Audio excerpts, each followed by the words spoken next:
Alhamdulillah wassalatu wassalamu ala rasulillah Muhammad ibn Abdullah amma ba'd.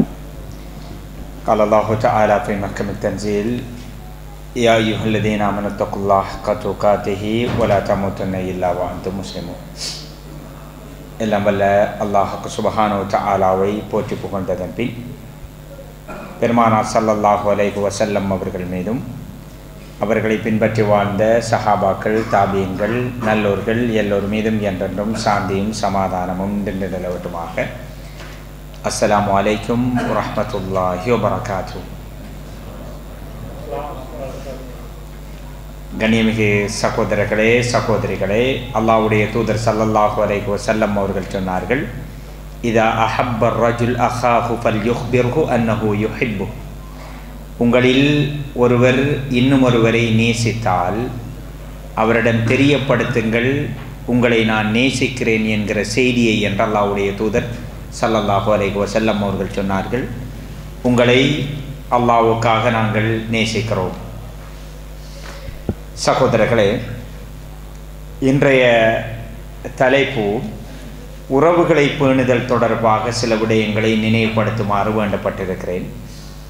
உண்மையில் உறவுகளை பேணுதல் என்பது ஒரு இபாதத், வணக்கம் என்பதை எங்களில் எத்தனை பேர் உணர்ந்திருக்கிறோம் என்பது முக்கியமான ஒரு விஷயம். நாம் தொழுகையை ஒரு இபாதத்தாக பார்க்கிறோம், நோன்பை ஒரு இபாதத்தாக பார்க்கிறோம், இன்னொரு வணக்கங்களின் பொழுது அல்லாவை வணங்குகிறோம் என்கிற பக்குவத்தோடு நடந்து கொள்கிறோம்.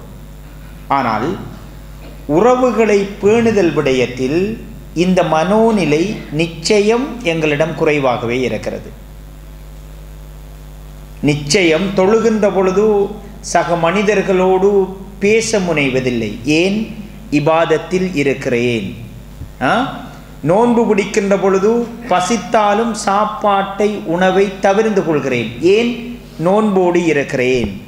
அந்த மனோநிலை இபாதத், ஏனைய இபாதத்துக்களில் வருகிறது. ஆனால் உறவுகள் விடயத்தில் முரண்பாடுகளும் பிரச்சினைகளும் அவமானங்களும் நெருக்கங்களும் இறுக்கங்களும் வருகிற நேரத்தில் இந்த மனோநிலைகள் காணாமல் போய்விடுவதை பார்க்கிறோம். அடிப்படையான அம்சம் என்னவென்றால், இந்த தலைப்பை இபாதத்தாகவே நாங்கள் பார்க்கவில்லை என்பது. அல் குர்ஆனிலே அல்லாஹு தஆலா சொல்கிறான், வஅ்புதுல்லாஹ வலா துஷ்ரிகு பிஹி ஷைஆ. அல்லாஹ்வை வணங்குங்கள், அவனுக்கு இணை வைக்க வேண்டாம். இஸ்லாத்தின் மைய விடயம், அடிப்படையான ஒரு அம்சம். அதனை தொடர்ந்து அல்லாஹ் சொல்கிறான், ஒபில் வாலிதைனி இஹ்சானா ஒபிதில் குர்பா. பெற்றோர்களுக்கு நல்லுபகாரம் செய்யுங்கள், உறவுகளுக்கும் நல்லுபகாரம் இணைந்து நடங்கள் என்பதை ரப்புல் ஆலமீன் சொல்லுவதை பார்க்கிறோம். எனவே உறவை பேணுதல் என்பது இன்றைய இந்த தலைப்பில் உறவை பேணுதலின் அவசியம் தொடர்பாகவும் உறவை பேணுவதற்கு தடையாக இருக்கிற அம்சங்கள் தொடர்பாகவும், மூன்றாவது பகுதி உறவின் முக்கியமான 2 நபர்கள் தொடர்பாகவும் நினைவூட்டலாம் என்று கருதுகிறோம். ரசூல் ஸல்லல்லாஹு அலைஹி வஸல்லம் அவர்கள் இஸ்லாத்துக்கு முன்னாடி கூட உறவுகள் விடயத்தில் கவனமாக இருந்திருக்கிறாங்க. முதலாவது ஜிப்ரீல் அலைஹிஸ்ஸலாம் அவர்கள் வஹியை சுமந்து வந்த நேரத்தில் அவர் அச்சத்தோடு பயத்தோடு ஹதீஜா நாயை சந்திக்க வர்றாங்க. ஹதீஜா நாயிடம் சொல்றாங்க, கது ஹஸீது அலா நஃப்ஸி, எனக்கு ஏதும் நடந்து விடுமோ என்று நான் பயப்படுகிறேன். அந்த அளவுக்கு ஸல்லல்லாஹு அலைஹி வஸல்லம் அவர்கள் பயந்தார்கள். ஹதீஜா நாயகி ஆறுதல் சொல்றாங்க ஸல்லல்லாஹு அலைஹி வஸல்லம் அவர்களுக்கு. அந்த ஆறுதல் சொல்கிற வரிகளிலே, கல்லா ஃபவல்லாஹி லா யுஹ்ஸிகல்லாஹ், அல்லாஹ்வின் மீது ஆணையாக அல்லாஹ் உங்களை கேவலப்படுத்தவே மாட்டான். ரிலாக்ஸ் ஆயிருங்க, அமைதியா இருங்க. கணவனுக்கு அல்லாஹ்வுடைய தூதருக்கு முதல் செய்தி வந்தவுடன் ரசூல் ஸல்லல்லாஹு அலைஹி வஸல்லம் அவர்களை உறுதிப்படுத்துறாங்க.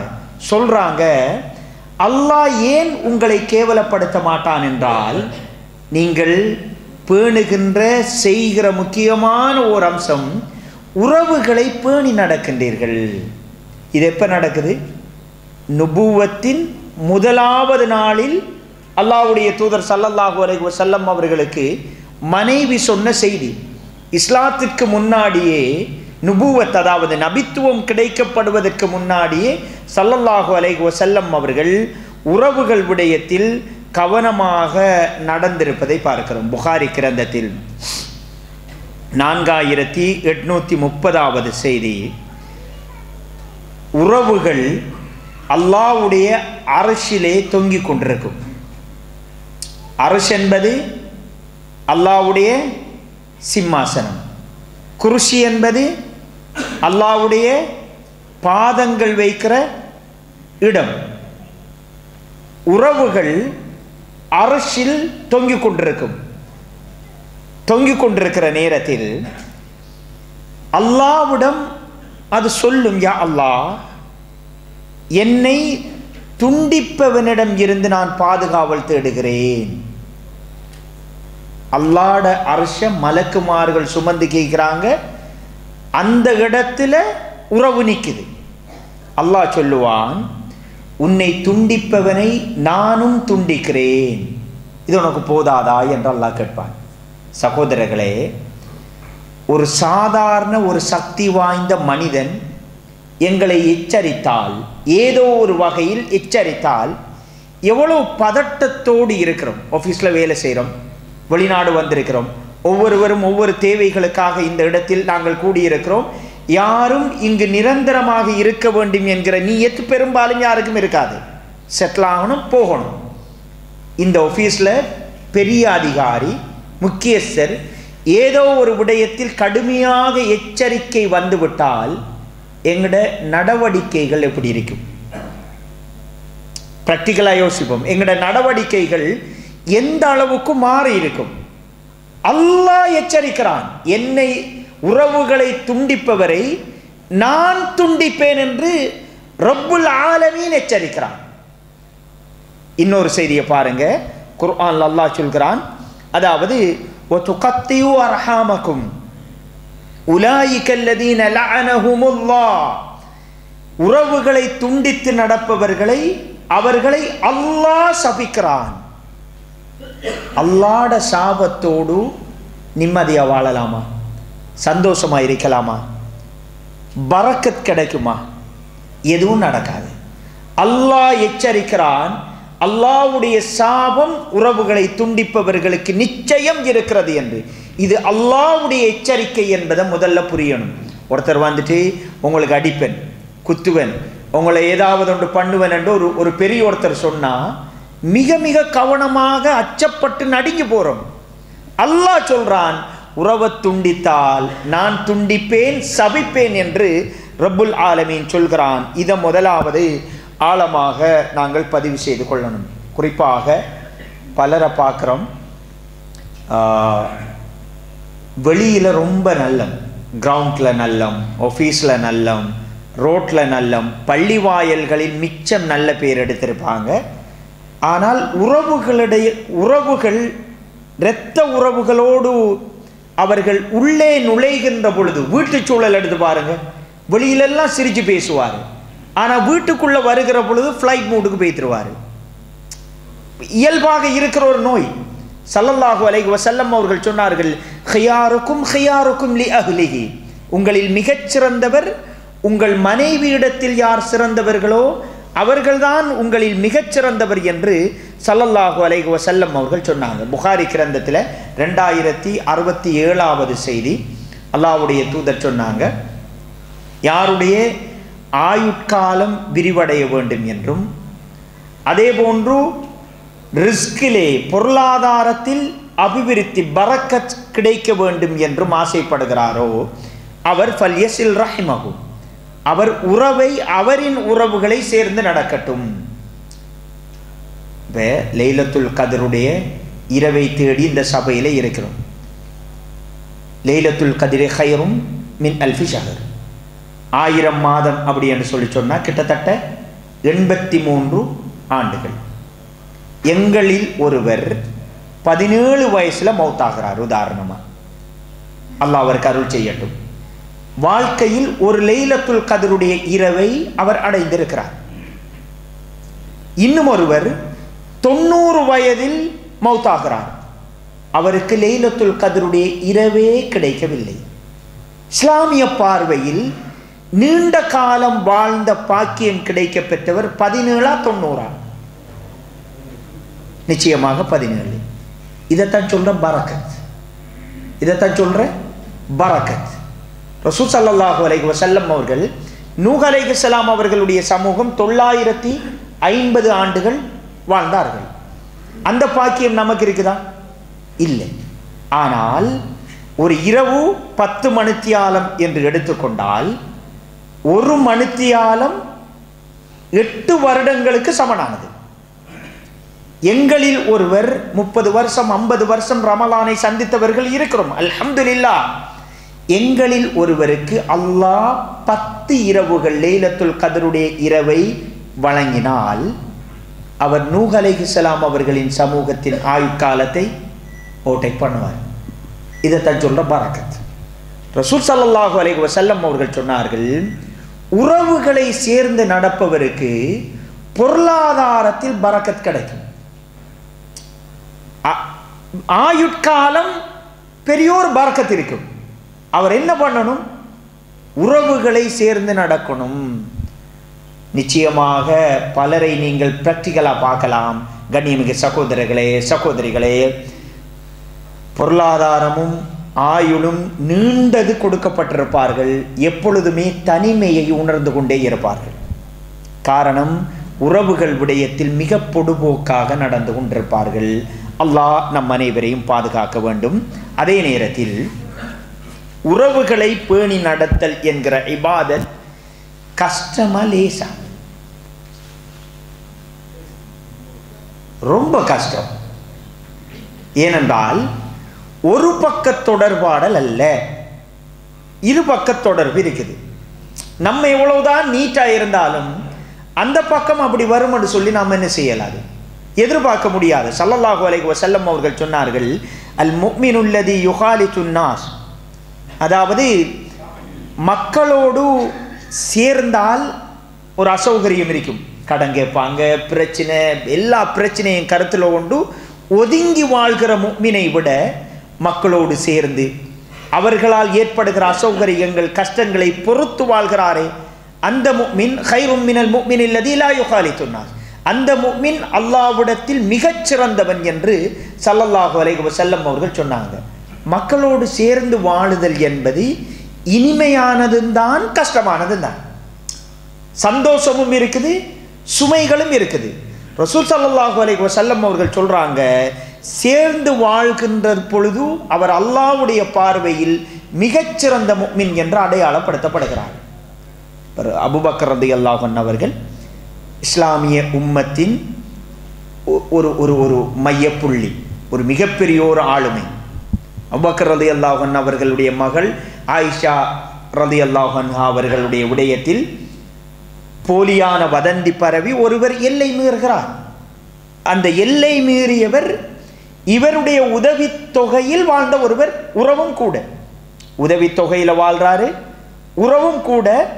அவரே தன் மகளின் விடயத்தில் எல்லை மீறி இருக்கிறார் என்கிற வருத்தம் வந்த பொழுது அல்லாவும் ஆயிஷா நாயகி தூய்மையானவர் என்பதை உத்தரவாதப்படுத்திய பிறகு நியாயமான கோபம், வரவேண்டிய கோபம், வரவேண்டிய ரோஷம், அபூபக்கர் ரலியல்லாஹு அன்ஹு அவர்கள் சத்தியம் செய்து அந்த உறவை தூரப்படுத்துகிறார்கள், அந்த உதவிகளை இடைநிறுத்துகிறார்கள். அல்லாஹ் சொல்கிறான், அல்லாஹ் உங்களை மன்னிக்க வேண்டும் என்று நீங்கள் விரும்பவில்லையா?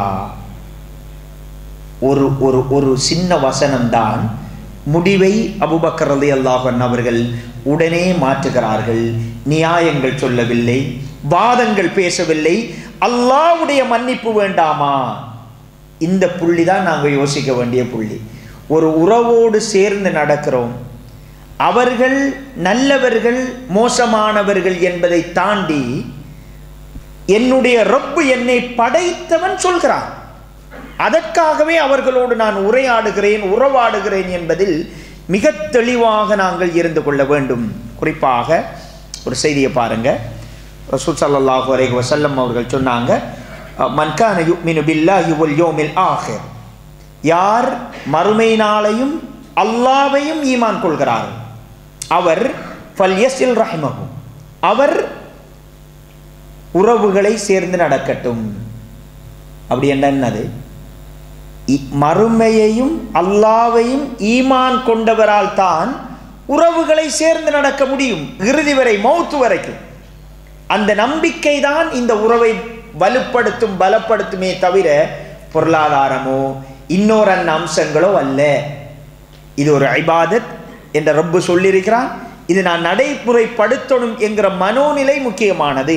ஒரு செய்தியை பாருங்க, ஸல்லல்லாஹு அலைஹி வஸல்லம் அவர்கள் சொன்னாங்க, அதாவது பகரத்து ஒன்றை கொடுத்துட்டு இன்னொன்றை எதிர்பார்க்கிறது, இந்த மாதிரி செய்கிறது உறவுகளை பேணி நடத்தல் அல்ல.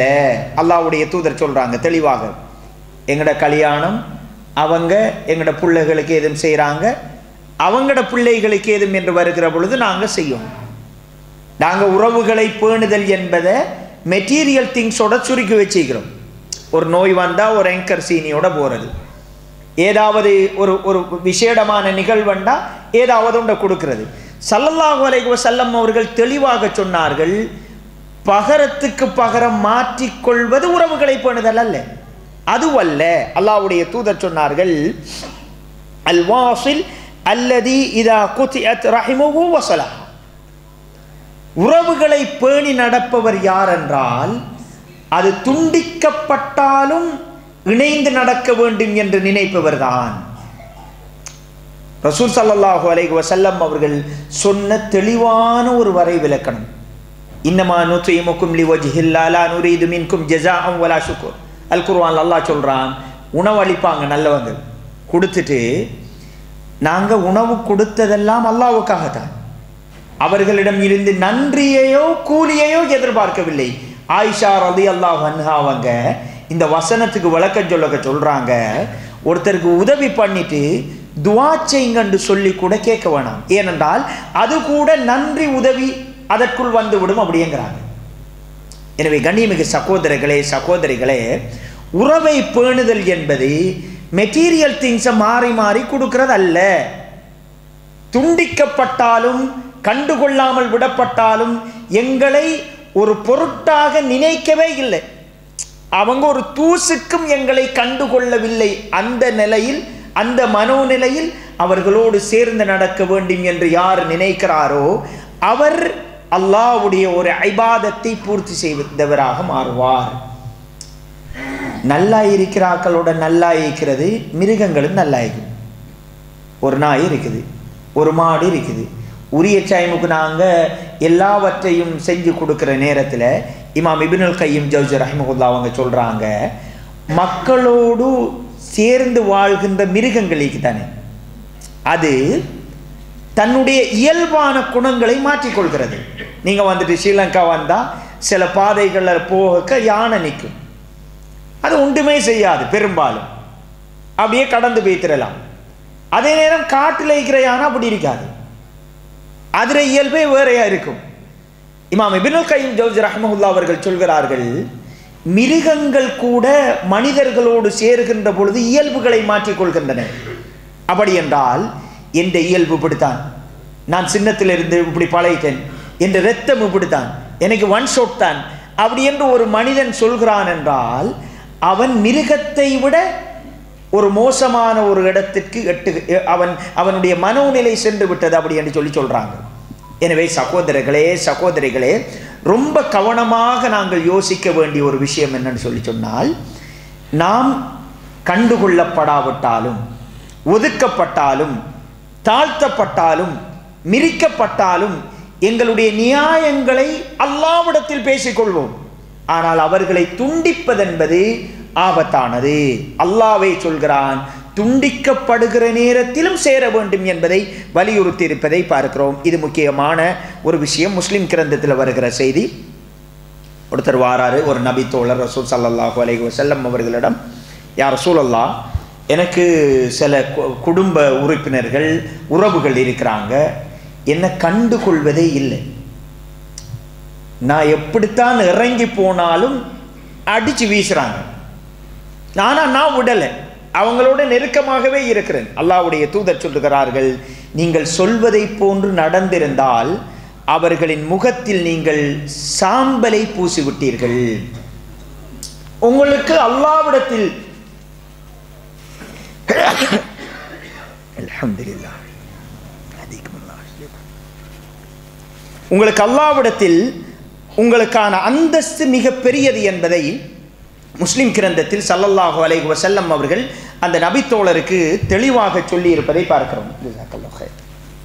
எனவே கண்ணியமிக்க சகோதரர்களே, உறவுகள் தொடர்பான அடிப்படையான சில விடயங்களை ஒரு முன்னுரையாக நாங்கள் எடுத்துக்கொண்டிருக்கிறோம்.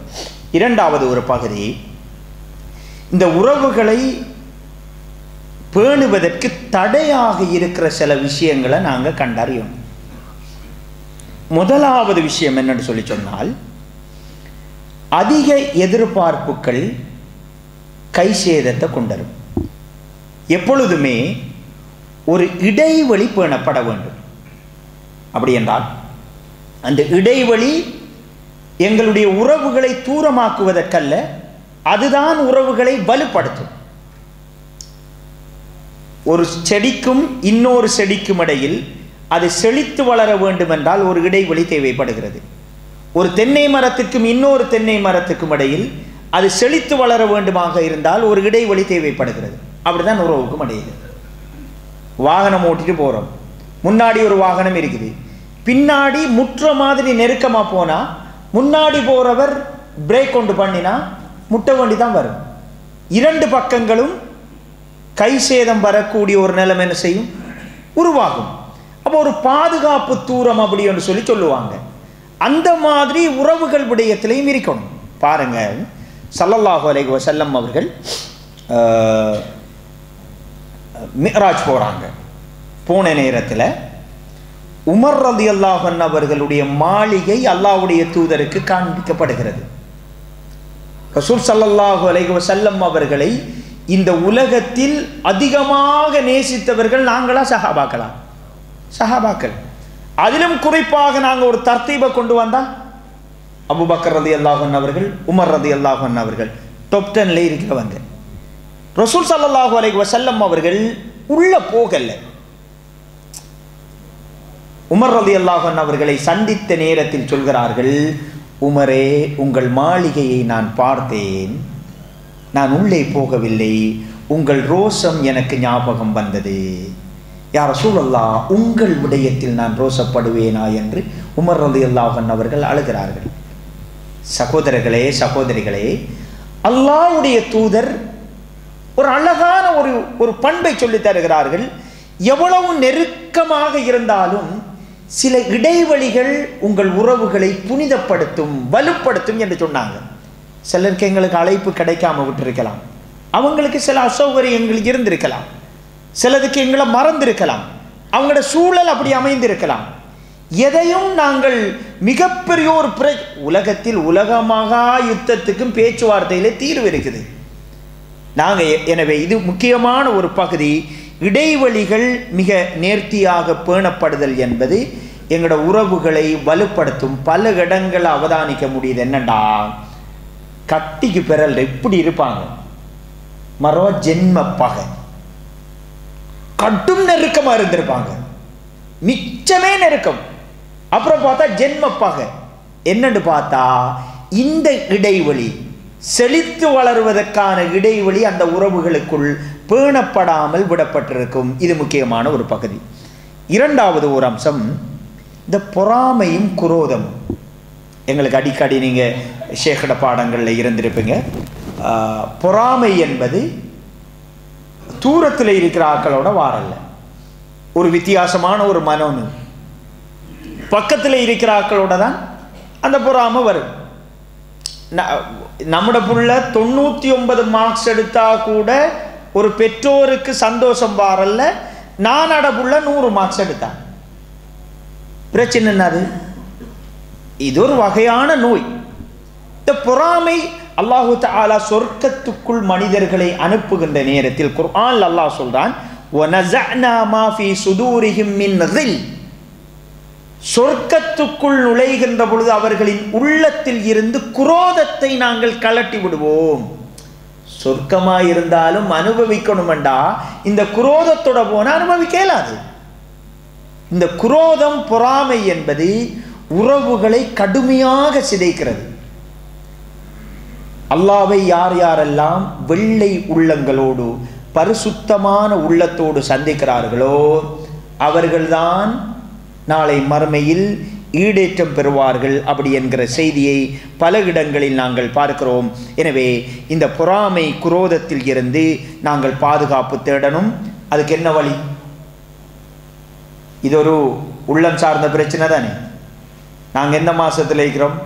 குர்ஆனுடைய மாதம். குர்ஆனில் அல்லாஹு தஆலா 2 இடங்களில் ஷிஃபா என்கிற பிரயோகத்தை பயன்படுத்துகிறான். 2 விடயங்களுக்காக.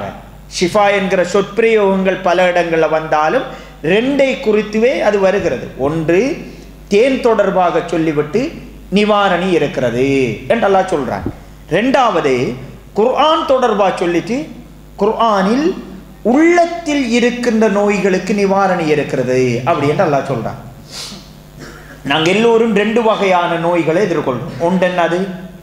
உடல் நோய். இன்னொன்று உளநோய். நாங்கள் எல்லோருமே உள நோய்களுக்கு அதிகம் பயமா, உடல் நோய்களுக்கு அதிகம் பயமா? உடல் நோய்களுக்கு அதிகமாக அச்சப்படுகிறோம்.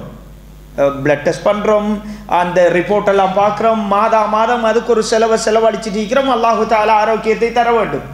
இஸ்லாமிய பார்வையில் உள நோய்கள் பெரியதா, உடல் நோய் பெரியதா? உள நோய்கள் பெரியது. ஒருத்தர் எவ்வளவுதான் பெரிய உடல் நோய் வந்தாலும் மௌத்தான அதோட முற்று பெறுகிறது, அடக்கினா சரி. ஆனால் உள நோய்கள் இருக்குதே, மௌத்துக்கு பிறகுதான் அதற்கான விசாரணைகள் ஆரம்பிக்கப்படும். அப்படி என்றால் உள நோய் பெரியதா, உடல் நோய் பெரியதா? உள நோய் பெரியது. அல்லாஹ் குர்ஆன்ல சொல்றான், இந்த உள நோய்களுக்கான தீர்வு எதில் இருக்குது? குர்ஆன்ல இருக்குது அப்படி என்று அல்லாஹ் தஆலா சொல்றான். நீங்கள் அதிகம் சைக்காட்ரிஸ்டை சந்திக்கிறதோ அல்லது சைக்காலஜிஸ்ட் பார்க்குறதோ இந்த தேவைகள் வராது. குர்ஆன் உங்களுடைய உள்ளத்தை அமைதிப்படுத்தும். இந்த பொறாமை குரோதம் எல்லாம் நீங்கி தூய்மையாகணும் அப்படி என்று சொல்லி சொன்னால் முதலாவது என்ன நடக்கணும்? குர்ஆனை பற்றி பிடிக்கணும். இது முக்கிய. சில நேரங்களில் கண்ணியமிகு சகோதரர்களே சகோதரிகளே, இந்த இடத்துல 37 வயது 40 வயது 50 வயது எல்லோரும் இருக்கிறோம். எங்களுடைய நோன்பை விட ஒரு 10 வயது சிறுவனின் எங்கள் பிள்ளையின் நோன்பு அல்லாஹ்விடத்தில் மிகச்சிறந்ததாக இருக்கலாம். ஏன்? அவன் லுகருக்கு சண்டை பிடிச்சா அசருக்கு தோளில் கை போட்டுக்கு 2 பேரும் பள்ளிக்கு வராங்க. ஆனால் நாங்கள் ஒரு சண்டையை 3 வருடங்கள் 5 வருடங்கள் 10 வருடங்கள் என்று மிகப்பெரிய ஒரு விடயமாக மாற்றி வைத்திருக்கிறோம். எனவே கண்ணியமிகு சகோதரர்களே, இது எங்களுடைய உறவுகளை பாதிக்கக்கூடிய முக்கியமான ஒரு அம்சம். பொறாமை, குரோதம், வஞ்சகம், மோசமான மனோநிலை, இந்த 2 அம்சங்களையும் மிக கவனமாக நாங்கள் கவனிக்க வேண்டும். அதே போன்று இன்னும் ஒரு அம்சம், இது எங்களோட குடும்பத்தில் நாங்கள் பேண மறந்த முக்கியமான ஒரு பகுதி. யார குடும்பத்தில் சும்மா ஒரு கேள்வி, ஒரு குடும்பத்துக்கென்று ஒரு செட்டப், ஒரு குழு, ஒரு நிர்வாகம், ஒரு நிதி, பிரச்சனைகளை தீர்த்து வைப்பதற்கான ஒரு நுட்பம் நிறைந்த ஒரு குழு அப்படி என்று எங்கேயாவது இருக்குதா? நிச்சயம் இல்லை. ரசூல் ஸல்லல்லாஹு அலைஹி வஸல்லம் அவர்கள் பிரச்சனைகள் வராமல் ஒரு குடும்பம் இருக்கவே முடியாது, அதை எல்லோரும் ஏற்றுக்கொள்வோம். ஆயிஷா நாயி அல்லாஹ்வுடைய தூதர் பிரச்சனை பண்ணிக்கிறாங்க. சஹாபாக்கள் இன்னும் ஒரு நபி தோழரோடு முரண்பட்டிருக்கிறார்கள். பிரச்சனையை எப்படி அணுகிறோம் என்பதை பொறுத்துத்தான் நாம் வெற்றியாளர்களா தோல்வியாளர்களா என்பது கணிக்கப்படும். பிரச்சனையே இல்லை என்பதை பொறுத்தல்ல. பிரச்சனை இல்லாமல் குடும்ப உறவுகளே இல்லை. ஆனால் அதை எப்படி அணுகுகிறோம் என்பது முக்கியமானது. ரசூல் ஸல்லல்லாஹு அலைஹி வஸல்லம் அவர்கள் ஹஜருல் அஸ்வத் பிரச்சனை வருது. அந்த டைமில் அதை ஒரு கௌரவ பணியாக பார்க்குறாங்க. ஹஜருல் அஸ்வதை கஅபத்துல்லாவில் புனர்நிர்மாண பணிகளில் உரிய இடத்துல வைக்கணும். ஒவ்வொரு கோத்திரமும் சண்டை பிடிச்சு கொள்கிறாங்க. ஸல்லல்லாஹு அலைஹி வஸல்லம் அவர்கள் நுட்பமாக யோசிக்கிறாங்க. சொல்கிறாங்க என்னது, ஒரு வாசலை காட்டி இந்த வாசலில் யார் ஃபஸ்ட்டுக்கு வாராரோ அவர கருத்துக்கு நாங்கள் கட்டுப்படுவோம். எல்லாரும் ஏற்றுக்கொள்கிறாங்க. ஸல்லல்லாஹு அலைஹி வஸல்லம் அவர்கள் அடுத்த நாள் ஃபஸ்ட்டாக வாராங்க. இதுவரைக்கும் சாதாரண சிந்தனை தான். இதில் இறுதி பகுதியை பாருங்கள். ஸல்லல்லாஹு அலைஹி வஸல்லம் அவர்களை கண்டவுடன் அந்த நேரத்தில் அந்த மக்கள் மத்தியில் உச்சமான பண்பாளர் என்று நம்பியவர்கள். ரசூலுல்லாஹ் சொல்கிறாங்க, கல்லை தூக்கிட்டாங்க வெச்சாச்சு என்று பிரச்சனையை முடிக்கலை. பேச்சாதானே, யார் வாராரோ அவர் சொல்றது கட்டுப்படணும். அல்லாஹ்வுடைய தூதர் பிரச்சனை முடிஞ்சாச்சு அப்படி என்று போகலை. ஸல்லல்லாஹு அலைஹி வஸல்லம் அவர்கள் ஒரு துணியை விரிக்க சொல்லி எல்லா கோத்திர தலைவர்மாரையும் துணியின் ஓரங்களை சுமக்குமாறு சொல்லி இறுதியாக அல்லாஹ்வுடைய தூதர் உரிய இடத்துல கொண்டு போய் வைக்கிறாங்க. அந்த பிரச்சினைக்கு தீர்வு காண்கின்ற நேரத்தில் அதன் எச்ச சொச்ச வடிவங்களும் அதில் இருக்கக்கூடாது. எல்லோரும் சேர்ந்துதான் இதை செய்தோம் என்கிற மனோநிலையை அல்லாஹ்வுடைய தூதர் உருவாக்கிறாங்க. இப்போ சிலாக்கள் பிரச்சனையை தீக்கணும் என்று குடும்பத்துக்கு வருவாங்க, ஒரு பிரச்சனையை 4 பிரச்சனையாக மாற்றி வச்சுட்டு போவாங்க. நான் அந்த ஹிக்மத் நுட்பம் என்னது இருக்காது, அது எல்லாருக்கும் வராது. இயல்பாக அல்லாஹு தாலா சிலருக்கு அதை கொடுப்பான். இப்போ எங்கிட்ட 3 பிள்ளைகள் இருக்கும், ஒரே பொருளுக்காக 3 பிள்ளைகளும் சண்டை பிடிப்பாங்க. ஒருத்தன் என்ன பண்ணுவான்னா குயிக்கண்ண 2 தம்பியையோ நானாவையோ சமாதானப்படுத்தி ஏதோ ஒரு செட்டப்புக்கு அவங்கள ஆக்கிட்டுருவான். அந்த பிள்ளை தான் இறுதி வரைக்கும் இந்த குடும்பத்தை சுமக்கும். அந்த பிள்ளைக்கு பாராட்ட வேண்டும். அவரை ஒரு ஜமாத்தில் அப்படியான ஒருத்தர் இருந்தால் போதும், ஒரு குடும்பத்தில் அந்த நுட்பங்கள் நிறைந்த ஒருத்தர் இருந்தால் போதும், முழு குடும்பத்தையும் அவர் தாங்கி பிடிப்பார். அவரை நாங்கள் ஊக்குவிக்க வேண்டும். அப்படியான ஒரு குழுவை எப்பொழுதும் குடும்பத்தில் வைத்திருக்க வேண்டும். வயதில் மூத்தவர்கள், நிதானமாக யோசிக்கக்கூடியவர்கள், பல யோசனைகள் ஒற்றை விடயத்தை வைத்து தீர்மானத்துக்கு நகராமல் ஆழாகலங்களை பார்த்து பேசக்கூடியவர்கள். தாவூத் அலைஹிஸ்ஸலாம் அவர்கள், சுலைமான் அலைஹிஸ்ஸலாம் அவர்கள் தந்தையும் மகனும் 2 பேரும் ஒரே பிரச்சனைக்கு 2 தீர்வுகளை கொடுக்கிறார்கள். தாவூத் அலைஹிஸ்ஸலாம் ஒரு விவசாய பகுதியை ஆட்டு சாப்பிட்டு விடுகிறது. தாவூத் அலைஹிஸ்ஸலாம் சொல்கிறாங்க, என் நினைவு சரியாக இருக்குமாக இருந்தால் விவசாய உரிமையாளர்கள் ஆட்டை சொந்தமாக்கி கொள்ளட்டும் என்கிற ஒரு தீர்மானத்தை சொல்கிறார்கள். சுலைமான் அலைஹிஸ்ஸலாம் அவர்கள் அல்லாஹ்வை சொல்கிறான், அவருக்கு நுட்பத்தை நாங்கள் வழங்கினோம். அவர் சொல்றாரு, ஆட்டை இவங்க வச்சுக்கொள்ளட்டும், விவசாய தரப்பு ஆட்டுரிமையாளர்கள் விவசாயத்தை செய்து ஆடு சாப்பிடுவதற்கு முன்னாடி எந்த அளவு வரைக்கும் இருந்துச்சோ அந்த அளவு வரைக்கும் அவங்க விவசாயத்தை செய்த பிறகு உரியவர்கள் உரியதை எடுத்துக்கொள்ளட்டும். ஆட்டுரிமையாளர்கள் ஆட்டை எடுத்துக்கொள்ளட்டும், விவசாயத்தை விவசாயிகள் எடுத்துக்கொள்ளட்டும். இந்த தீர்ப்பு இருக்கு தானே, இது மதிநுட்பம். அல்லாஹ் எப்பொழுதுமே எங்களுடைய குடும்பத்தில் ஒரு குழுவை தயார் செய்து கொள்ள வேண்டும். ஒஃபீஷியலாகவோ அன்ஒஃபீஷியலாகவோ அப்படி இருக்கணும். அவர் அந்த ஒட்டுமொத்த குடும்பத்தையும் சுமக்கக்கூடியவராக அவர் இருப்பார். இது பெரிய ஒரு பணி. அந்த பணியை செய்கின்றவர்கள் நிச்சயம் உங்கள் தொழுகையை போன்று, உங்களுடைய தர்மத்தை போன்று, உங்களுடைய ஹஜ்ஜை போன்று நிச்சயம் அல்லாஹ்வுடைய தராசை இந்த பணி அதிகப்படுத்தும், கணக்க செய்யும் என்பதை மறந்து விடாதீர்கள். இதற்காக பெரும் வலிகளை கூட சுகமாக ஏற்றுக்கொள்ளுங்கள், சுமைகளை சுகமாக ஏற்றுக்கொள்ளுங்கள். நிச்சயம் அல்லாஹ்விடத்தில் பெரிய ஒரு பாக்கியம் இருக்கிறது என்பதை புரிந்து கொள்ள வேண்டும். இந்த உரையிலே இறுதியான ஒரு பகுதி, அதாவது எங்களுடைய சொந்தங்களிலே உறவுகளிலே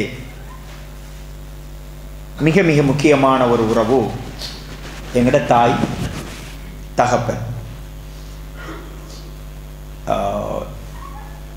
பெரும்பாலும் சில நேரங்களில் தாயின் அன்புகள் புரியப்படுது, ஆனால் தகப்பனின் அன்புகள் தொடர்பாக நாங்கள் பெரிய அளவில் கண்டுகொள்வதில்லை. நாங்கள் வளர வளர எங்களோட வாப்பாவுக்கும் எங்களுக்குமான இடைவெளி தூரமாகி கொண்டே இருக்கிறது. சிறுவயதில் எந்த நேரமும் அவர்களை தேடிய கண்கள், அவர்களின் கரங்களை பிடித்த கைகள் வளர வளர ஏதோ ஒரு காரணத்திற்காய் அவர்களை விட்டு தூரமாகி கொண்டே இருக்கிறோம். இஸ்லாத்தை பொறுத்த வரைக்கும் எதீம், அனாதை என்று சொல்பவரின் வரைவிலக்கணம் என்ன? தாயை இழந்தவர் அனாதையா? சகோதரங்களை இழந்தவர் அனாதையா? நண்பர்களை இழந்தவர் அனாதையா? தந்தையை யார் இழக்கிறாரோ அவர் அனாதை. வாப்பா ஒரு சுவர், அவர் வீழ்ந்தால் இஸ்லாமே அந்த புள்ள அனாதைன்னு சொல்லுது. தந்தைக்கு நிகர் இந்த உலகத்தில் யாரும் கிடையாது. சகோதரர்களே, முதலாவது அல்லாஹு தஆலா படைத்தது யார? தந்தையை. ஆதம் அலைஹிஸ்ஸலாம் அவர்களை படைத்தார். இந்த உலகத்தில் எல்லா உறவுகளும் எங்களுக்கான பணியை செய்துவிட்டு ஏதோ ஒரு வகையிலே அதற்கான பிராயச்சித்தங்கள் அல்லது அதற்கான மாற்று வடிவங்களை எங்களிடம் இருந்து பெற்றுக்கொண்டிருப்பார்கள். ஆனால் ஒரே ஒரு உறவுதான் பணியை மாத்திரம் செய்துவிட்டு வெகுமதிகள் எதையும் பெறாதவர்கள் எங்களோட வாப்பா. சகோதரர்களே, சகோதரிகளே, பெருநாள் என்று வந்தா எங்களுக்காக ஒரு 20,000 ரூபாய்க்கு உடை வாங்கி தருவாங்க. அவங்க வெறும் 2,000 ரூபாவோட போவாங்க. எங்களின் பாதணிகளை அழகு பார்த்து விட்டு வெறும் காலோடு தேய்ந்த பாதணிகளோடு நடந்து போவாங்க. எங்களுக்கு ஏதும் வருத்தம் அப்படி என்று வந்தா பெரிய டாக்டர்மார் பெரிய ஹாஸ்பிட்டலை தேடுவாங்க. அவங்களுக்கு வருத்தம் என்று சொல்லி வந்தா எனக்கு எதுவும் ஆகல, ஒன்றும் இல்லாத பிரச்சனை இல்லை அப்படி என்று சுருக்கிக் கொள்ளுவார்கள். எங்களுக்காகவே தேய்ந்தவர்கள். அவர்கள் தொடர்பாக எங்களின் மதிப்பீடுகளை எங்களுக்கும் அவர்களுக்கும் இடையிலான அந்த உறவை கொஞ்சம் மீள் பரிசீலனை செய்து கொள்ள வேண்டும் சகோதரர்களே. ஏனென்றால் பல நேரம் நாங்கள் நினைக்கிறோம், பாப்பாவை கவனிக்கிற, உம்மாவோட நல்ல முறையில் நடந்து கொள்வது எல்லாமே, மருந்து வாங்கி கொடுக்குற, ஆடை எடுத்து கொடுக்கறது, இருப்பிடம் கொடுக்கறது, இவைகள் தான் கவனிப்புன்னு நினைக்கிறோம். சில நேரங்களில் நான் அவர் உம்ராக்கு அனுப்பினேன், ஹஜ்ஜிக்கு அனுப்பினேன், என்ன குறை செஞ்சேன், ஆனால் அவர் தொழுகிறல்ல, புகைத்தலை விடலை. அப்படி இருந்தால் ரொம்ப சந்தோஷம், அதற்கான முயற்சி எடுக்கணும். ஆனால் நாம் இந்த காரணங்களை சொல்லி அவர்களை விட்டு தூரமாகிற ஒரு நிலையை பார்க்குறோம். இப்ராஹிம் அலைஹிஸ்ஸலாம் அவர்கள் இந்த உலகத்தில் ஒருவரை தூரமாக்கலாம், வெறுக்கலாம் என்றால் அதுக்கு பிரதான காரணம் என்ன?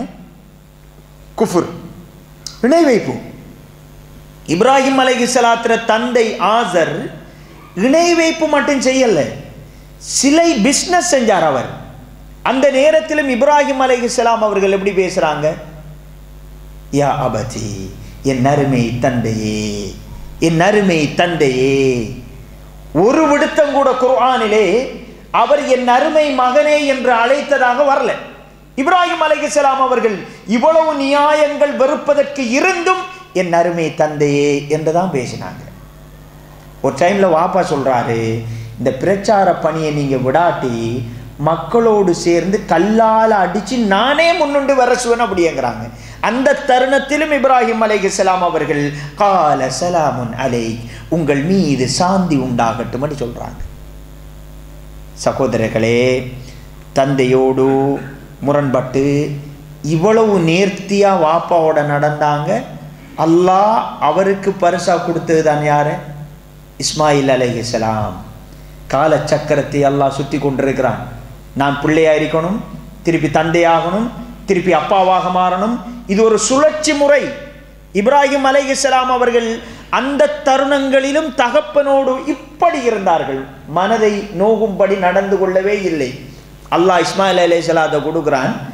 இஸ்மாயில் அலைஹிஸ்ஸலாம் அவர்களின் கரங்களை பிடித்து, மகனே, உன்னை கனவிலே அறுப்பது போன்று கண்டேன், கடைக்கு போய் வா, இந்த பெண்ணை தான் திருமணம் செய்ய வேண்டும், நான் சொல்றதுக்கு இதெல்லாம் அல்ல, உனது உயிர் வேண்டும் என்று தந்தை கேட்கிறார். இஸ்மாயில் அலைஹிஸ்ஸலாம் அவர்கள் சொல்கிறார்கள், என் அருமை தந்தையே, அல்லாஹ்வுடைய கட்டளை அதுவென்றால் நிறைவேற்றுங்கள், என்னை பொறுமையாளர்களில் ஒருவராக காண்பீர்கள். சுப்ஹானல்லாஹ். சகோதரர்களே, தந்தையோடு நடந்து கொள்கிற வடிவங்கள், விதங்கள், இப்போ நீங்கள் குர்ஆன ஹதீஸை படிக்கிற பொழுது தாய் தகப்பனை பற்றி நிறைய வரும்.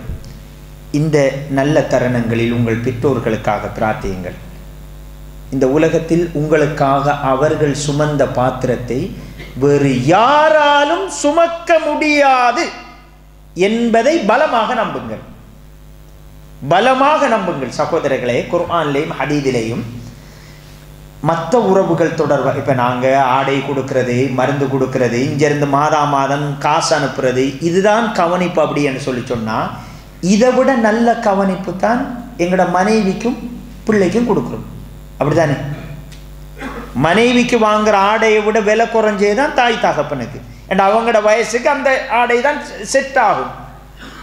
பிள்ளைகளுக்கு கொடுக்கறத விட விலை குறைஞ்சது தான் அங்கால போகுது. இஸ்லாம் என்ன சொல்லுது? அதிகமாக நீங்கள்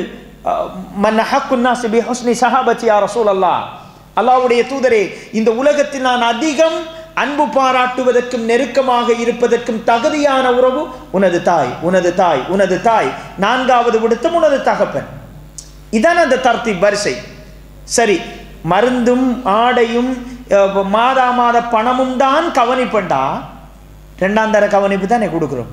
மனைவி பிள்ளைகளுக்கு தானே இதை விட நல்ல பெருசா போகுது. அல்லாஹ் தஆலா பெற்றோர்கள் விடயத்தில் அதை எதிர்பார்க்கல. குர்ஆன்ல ஹதீஸில் மனைவி தொடர்பாக வரக்க இருக்க கொடுங்கள், உண்ண கொடுங்கள், இருப்பிடம் கொடுங்கள் என்றெல்லாம் வருகிறது. ஆனால் அவங்க பிழை செஞ்சா கன்னத்தில் அடிக்காம, காயம் பெறாம தண்டித்து கொள்ளுங்கள் என்கிற அனுமதியும் கொடுக்கப்படுகிறது.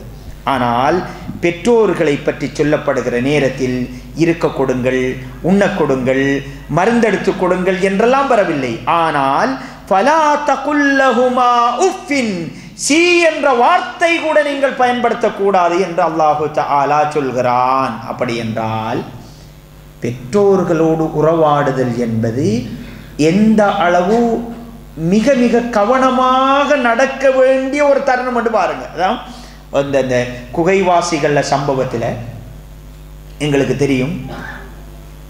ஒரு 3 பேர் குகையில் மாட்டுப்படுறாங்க. ஒவ்வொருத்தரும் தான் செஞ்ச அமலை கொண்டு அல்லாஹ்விடத்தில் என்ன செய்கிறாங்க? பிரார்த்தனை செய்கிறாங்க. நாங்கள் எல்லாரும் அல்லாஹ்விடம் பிரார்த்திக்கிற பொழுது செய்ய போகிற அமலை வச்சு தான் பிரார்த்திக்கிறேன். யா அல்லாஹ் மாடொண்டா இருப்பன், ஆடொண்டா இருப்பன், செய்ய போகிறத வச்சு துவா செய்கிறது. அவங்கள்ட்ட லிஸ்ட்டில் நிறைய இருந்துச்சு செஞ்சது அல்லாஹ்வுக்கண்டு. அதில் ஒருத்தர் என்ன கேட்டார்? யா அல்லாஹ், எனக்கு பெற்றோர்கள் இருந்தாங்க, நான் என்னுடைய மந்தையில் இருந்து பால் கறந்து கொண்டு வந்தேன், வளமையாக அவர்களுக்கு கொடுத்து விட்டுத்தான் என் பிள்ளைகளுக்கு கொடுப்பேன். அந்த நாள் ஒரு நாள் என் பெற்றோர்கள் உறங்கிவிட்டார்கள். நான் பாத்திரத்தை கையில் வைத்து கொண்டு அவர்கள் விழிக்கின்ற வரைக்கும் காத்து கொண்டிருந்தேன் இறைவா. சகோதரர்களே, அவர்களுக்கும் எங்களுக்கும் இடையிலான இடைவெளியை பாருங்கள். பெற்றோர்களை மதித்தல், உறவாடுதலை இப்படி பார்த்தாங்க. அபூ ஹுரைரா ரலியல்லாஹு அன்ஹு அவங்க உம்மா கூப்பிடுவாங்க. அபூ ஹுரைராவை என்று அழைத்தால் ஆம் என்கிற சத்தம் கொஞ்சம் உயர்ந்து விட்டால் அஸ்ஸக்ஃபிருல்லா அஸ்ஸக்ஃபிருல்லா அஸ்ஸக்ஃபிருல்லான்னு சொல்லுவாங்க. அதை கூட பெரிய ஒரு தவறு நினைச்சாங்க. எத்தனை விடுத்தம் அவர்களோடு ஏசி பேசி இருக்கிறோம், முரண்பட்டு இருக்கிறோம், அவர்களின் அழைப்பை துண்டித்திருக்கிறோம். நான் ஒரு கிழமைக்கு முன்னாடி ஒரு ஷேகட, ஒரு பெரிய ஒரு ஷேகட, அரபுலகத்தை சேர்ந்த ஒருத்தரை ஒரு உரை கேட்டுக்கொண்டிருக்க அவர் கோல் வருது. உரை நிகழ்த்திக்கிருந்தவர் உரையை நிப்பாட்டிட்டு பேசிட்டு எங்களோட உம்மா கோல் எடுத்தார். சுன்னத்தான வணக்கங்கள் கூட தாயின் அழைப்பு நேரத்தில் துண்டிக்கப்படலாம் அப்படின்னு சொன்னார். நாங்கள் உறவுகளை பேணுதலின் மொத்த வடிவம், முதன்மை வடிவம் எங்களோட தாய் தகப்பன். அவர்களோடு அவர்களின் உள்ளங்கள் குளிர்கின்ற விதத்தில் நாங்கள் நடந்து கொள்ள வேண்டும். சகோதரர்களே, அல்லாஹ்வுடைய தூதர் ஸல்லல்லாஹு அலைஹி வஸல்லம் அவர்கள் சொன்னார்கள், அல் வாலிது அவ்ஸது அபுவாபில் ஜன்னா, தந்தை சிறந்த வாசல், சொர்க்கம் போகிறதுக்கான சிறந்ததோர் வாசல். ஒரு அறிஞர் அழுது கொண்டிருக்கார், வாப்பா மௌத்தான டைம், கடுமையான அழுகை. நீங்கள் தான் பொறுமையை பற்றி சொன்னீங்க, இந்த மாதிரி அழுது கொண்டிருக்கிறீங்களே என்று மாணவர்கள் சொல்கிறார்கள். அவர் சொல்கிறார்கள், நான் அழுதது என் தந்தையின் இழப்புக்காக அல்ல, அல்லாஹ் சொர்க்கத்துக்கான வாசல் 2 திறந்து வைத்திருந்தான், ஒன்று மூடப்பட்டு விட்டதே என்பதை நினைத்து அழுகிறேன் அப்படி என்றாங்க.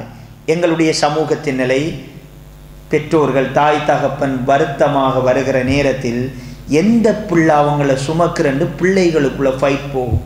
சண்டை போகும். சுபஹானல்லாஹ், பெரியோரு பாக்கியம் நாங்கள் உயிர் வாழ்கின்ற பொழுது அவர்களை சந்திக்க கிடைத்தது. எனவே சகோதரர்களே, உறவின் முதன்மையானவர்கள் அவர்கள். இறுதியான ஒரு அம்சம், அல்லாஹு தஆலா சில நிஅமத்துக்களை கையை விட்டு நழுவுகின்ற பொழுது, காலம் கடக்கிற பொழுது தான் இதெல்லாம் நிஅமத் அப்படி என்று தெரியும். இப்போ பாருங்க, அல்லாஹ் 5 வயசுல 10 வயசுல எங்களோட தாய் தகப்பன் மிக நெருக்கமாக இருப்பாங்க. அவங்கள பெரும் சக்தியாக நாங்கள் பார்த்துருப்போம். அதுதான் உண்மை. ஒரு 15-20 வயசாகிற பொழுது அந்த மனோநிலையில் இருந்து கொஞ்சம் சறுக்கிடுவோம். இடையில வேறு உறவெல்லாம் வரும். திருப்பி எங்களுக்கு ஒரு பிள்ளை, அந்த பிள்ளையை முத்தமிடுகிற பொழுது தந்தை தகப்பனின் அந்த அன்புகள் தெரிய வரும்.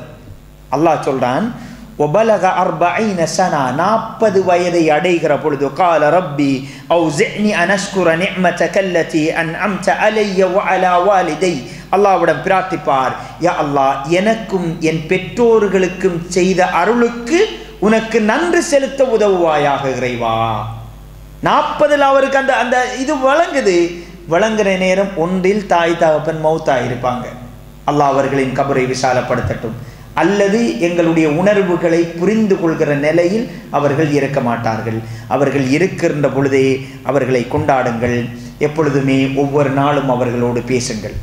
பயணங்களின் பொழுது அவர்களை முத்தமிடுங்கள். அவர்களிடம் சொல்லிவிட்டு பயணங்களை ஆரம்பிக்குங்கள். பயணம் முடிந்த பிறகு அவர்களை நேரடியாக சந்தியுங்கள். அவர்களின் கால்களை ஊண்டிவிடுங்கள். அவர்களின் தலைக்கு எண்ணெயை போட்டு விடுங்கள். எப்பொழுதும் அவர்களை சந்திக்க மறந்து விடவே வேண்டாம். அவர்களோடு நெருக்கமாகவே இருந்து கொள்ளுங்கள். சுவனத்திற்கான இலகுவான வழி அதிலே இருக்கிறது என்பதை பலமாக நம்புங்கள். இந்த தருணத்தில், இந்த நாட்களில் அவர்களோடு நல்ல முறை, குறிப்பாக அதாவது பெற்றோர்கள் மௌத்தான பிறகும் அவங்களுக்கு செய்கிற உபகாரம் இருக்குது. ஏனென்றால் பெரும்பாலும் அவர்களை இழந்த பிறகுதான் அவர்களின் பெருமதி தெரிகிறது. மௌத்துக்கு பிறகும் உபகாரம் நீக்கி ஸல்லல்லாஹு அலைஹி வஸல்லம் அவர்கள் சொன்னாங்க, நல்லறங்களிலெல்லாம் மிகப்பெரிய நல்லறம் என்னவென்றால் ஒரு மகன் தன் தந்தையின் நண்பர்களோடு நல்ல முறையில் நடந்து கொள்வது அப்படி என்றாங்க. எனவே பெற்றோர்கள் மௌத்தாயிருந்தா அவங்களோட நண்பர்கள், அவங்களோட சகோதரங்கள் நல்ல முறையில் நடந்து கொள்ளுங்க. உங்களோட தாய் தகப்பன் உயிரோடு இருக்கிற பொழுது மாதம் ஒரு செலவை செஞ்சு கொண்டிருப்பீங்க. அதை அவர்களின் சகோதரர்களுக்கு, நண்பர்களுக்கு கொடுத்து கொண்டே இருங்கள். அவர்களுக்காக பிரார்த்தியுங்கள். ஒரு மனிதனின் தரஜா நாளை மறுமையில் உயர்ந்து கொண்டே இருக்கும். அவர் ஏன் நான் மரணித்து விட்டேன், அல்லாஹ் சொல்லுவான், உன் வாரிசு, உன் பிள்ளைகளின் துஆ பிரார்த்தனை உன்னுடைய தரஜா உயர்கிறது. எனவே எங்களுடைய உறவுகளில் முதன்மையான உறவு எங்களோட தாயும் தகப்பனும். அவர்களை மறந்துவிட வேண்டாம். அவர்களுக்காக பிரார்த்தியுங்கள். அவர்களோடு அவர்களின் உள்ளங்கள் குளிர். யார் யாரெல்லாம் தாய் தகப்பனிடம் தோற்று போக நினைக்கிறார்களோ அல்லாஹ்விடத்தில் அவர்கள் வெற்றி பெறுவார்கள். யார் யாரையெல்லாம் தாய் தகப்பனை வெல்ல வேண்டும் என்று நினைக்கிறார்களோ அல்லாஹ்விடத்தில் அவர்கள் தோற்று போவார்கள். நீங்கள் உங்கள் பெற்றோரிடத்தில் 40 கடந்தாலும் குழந்தை போன்றே நடந்து கொள்ளுங்கள். அகூலு கௌலி ஹாதா அஸ்தக்ஃபிருல்லாஹ் லி வ லக்கும் ஃபஸ்தக்ஃபிருஹு இன்னஹு ஹுவல் கஃபூருர் ரஹீம்.